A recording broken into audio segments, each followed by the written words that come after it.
बच्चों, अब आप लोगों के एग्ज़ाम आ चुके हैं, तो पूरे चैप्टरों की समरी बहुत शॉर्टकट में आप लोगों को मैं बताना चालू करूँगा। ये मैकेनिकल प्रॉपर्टीज़ आप जो सॉलिड रहती हैं, इसमें आप लोगों को इतने टॉपिक कवर करने हैं। One by one in topic को हम लोग एक्सप्लेन करेंगे। देखिए, इंट्रोडक्शन करोगे तो पहले जब एनसीईआरटी में आप आते हो तो स्ट्रेस स्ट्रेन कर्व आपका रहता है। पहले तो आप इंट्रोडक्शन में ये जो है आप देख लो, लैंग्वेज में आप पढ़ लो। इसके बाद में जब भी हम कोई फोर्स लगाते हैं सॉलिड पे तो इसकी लेंथ में भी चेंज हो सकता है, एरिया में भी चेंज हो सकता है, वॉल्यूम में भी चेंज हो सकता है।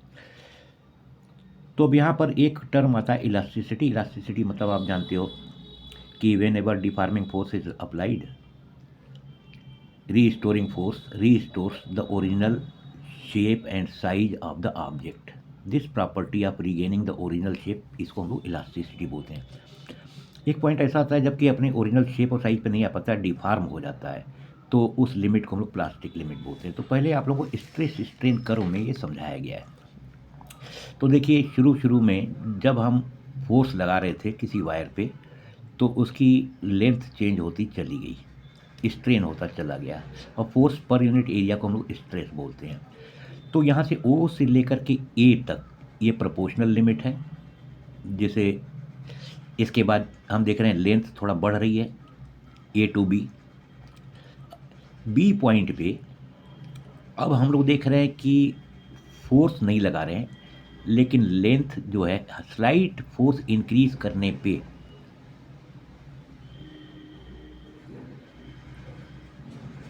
लेंथ ज़्यादा चेंज हो रही है। सॉरी, ये थोड़ा नीचे पॉइंट नहीं रहेगा, थोड़ा ऊपर ही रहेगा, सी पॉइंट।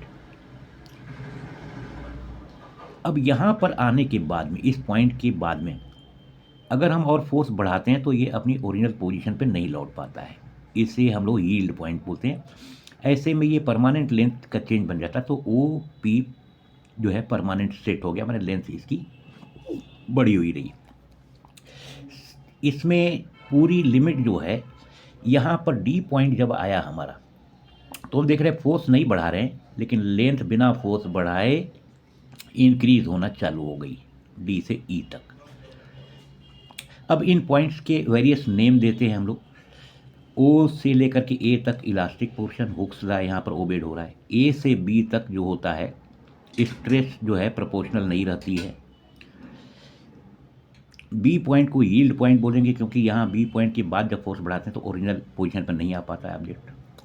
लेकिन बी पॉइंट से पहले अगर फोर्स हटा देते हैं तो ये अपनी ओरिजिनल शेप में रीगेन आ जाता है। तो इसे हम लोग इलास्टिक लिमिट जो बोलेंगे, ओ से लेकर के बी तक इलास्टिक लिमिट है। बी से लेकर के डी तक बोलोगे तो यहाँ देख रहे हैं बी से डी तक फोर्स आप थोड़ा सा बढ़ा रहे हो तो लेंथ ज़्यादा चेंज हो जा रही है, तो ये प्लास्टिक रीजन हो जाएगा, प्लास्टिक बिहेवियर हो जाता है। ई पॉइंट पे आने के बाद हम देख रहे हैं फोर्स नहीं बढ़ा रहे हैं, लेकिन लेंथ अपने आप इंक्रीज होती चली जा रही है।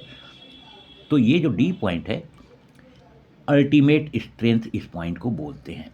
और ई पॉइंट जो है यहाँ पर आके ये ब्रेक हो जाता है, तो इसे ब्रेकिंग पॉइंट बोलते हैं। अब देखिए, इसके आधार पे हम लोग जो है कुछ टर्म्स को देखते हैं। एनसीईआरटी के क्वेश्चंस में आप देखोगे इलास्टिसिटी किसे बोलते हैं, प्लास्टिसिटी किसे बोलते हैं, ब्रिटलनेस किसे बोलते हैं, डक्टिलिटी किसे बोलते हैं। तो इस कर्व को पढ़ने के बाद में आप डी ई,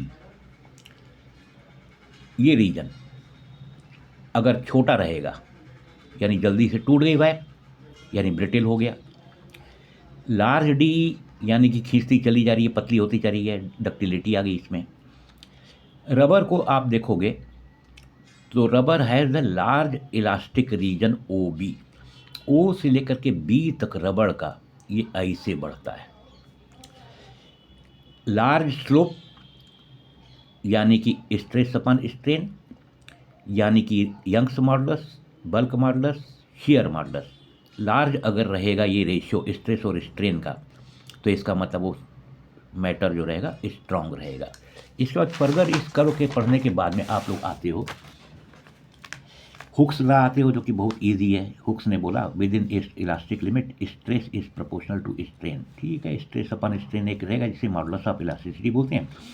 अगर लेंथ में फोर्स लग रहा है तो इसे यंग्स मॉडुलस बोलेंगे। एरिया पे फोर्स लग रहा है तो इसे शेयर मॉडुलस बोलेंगे। एनसीईआरटी में इस शेयर मॉडुलस को आप लोग कैपिटल जी लेटर से डिनोट किए हो। बल्क मॉडुलस को बी से करते हो, है ना।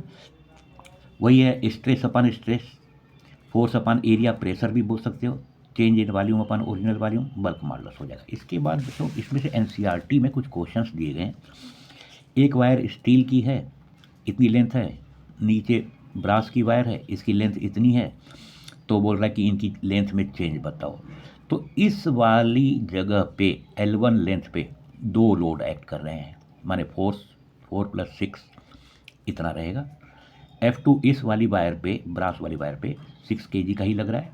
कैलकुलेट कर लीजिए, बहुत इजी सम है ये, कोई खास टफ नहीं है आप लोगों का। अब आप आते हो शेयर मॉडुलस पे।